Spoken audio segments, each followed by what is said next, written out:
një informacion të orës fundit se ka dalë ky status sikur ka publikuar një njerëz i zakonshëm në qytet, është deputeti i Kuvendit të Shqipërisë. Ky është problemi më i madh, domethënë në gjithë këtë histori, gjithë kjo fabul, ky kërcënim për mua është një nga ngjarjet më të rënda të demokracisë, ku të kërcënohet një deputet i cili është i mbrojtur me imunitet nga organet ligjzbatuese, por nuk ka asnjë lloj mbrojtje nga organizatat kriminale.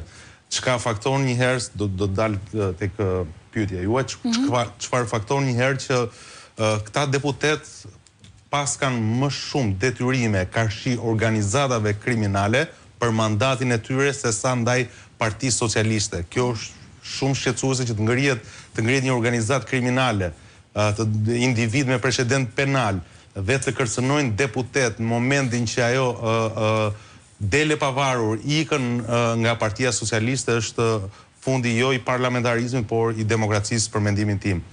Shqetësuese ishte reagimi i eksponentëve të Partisë Socialiste që e trajtuan sikur, nuk e di që mos ta banalizoj, domethënë një njerëz të rëndomt që kërcënoi ndërkohë që ishte kolegja, është sekretarja e komisionit që drejton Igli Hasani dhe duhet ishte një këmban alarmi për gjitha institucionet dhe jo ai lloj reagimi, domethënë lloj reagim banal për një ish ministër të jashtëm.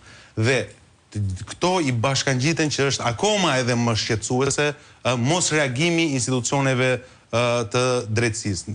Gazetarët kanë kontaktuar si me prokurorinë e Shkodrës, ashtu edhe me prokurorinë e posaçme me SPAK. Edhe kanë qenë në unison në të njëjtin qendrim me Igli Hasanin. Që? Pra, nuk kemi denunciim. Mariana Koçeku nuk ka bërë kallëzim tek të paktën prokuroria e Shkodrës dhe policia, nuk ka bërë kallëzim penal dhe ne nuk kemi regjistruar. Të shohim në vijim nëse do të nisim ndonjë procedim kryesisht apo nëse Mariana Koçeku, deputetja Koçeku, do të bëjë një kallëzim. Nga ana tjetër, nga ana e SPAK-ut, heshtje totale, sikur bëhet fjalë për një njerëz të rëndomt, jo një deputete që kërcënohet nga organizata kriminale të cilat janë subjekt të SPAK-ut. Dhe të treja këto element faktojnë më së miri mënyrën e qeverisjes, mënyrën e mbajtjes pushtetit dhe mënyrën e veprimit të institucioneve të drejtësisë kur bëhet fjalë për interesa politike të Edi Ramës dhe kësaj magjorance. Në fakt, në rastin e SPAK-ut bëhet akoma më e rëndësishme çështja, sepse ne më shumë se një herë, të paktën marrësh Partia Demokratike